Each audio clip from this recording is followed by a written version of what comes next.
grupo que queda en terceiro lugar é o grupo de primeiro de bacharelato A.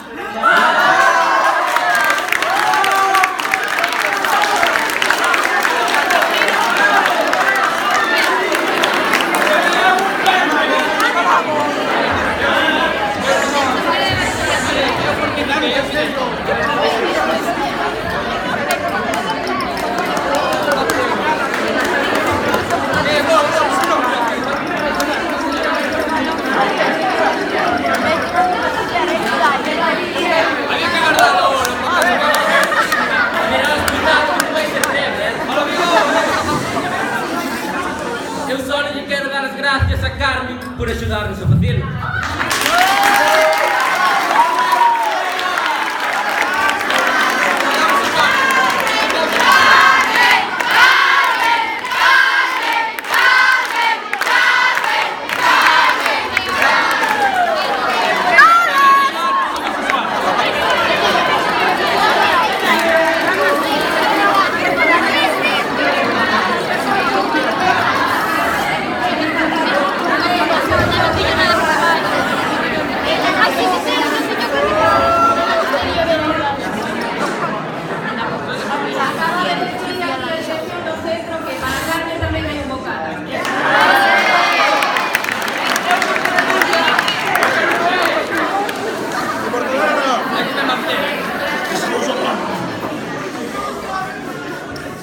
E agora, como nos concursos da tele, imos dicir o gañador, o equipo gañador, e o outro que queda pois sería o segundo clasificado.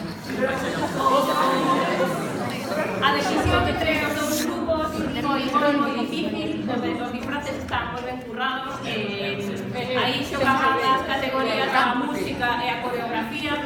Finalmente, primou o criterio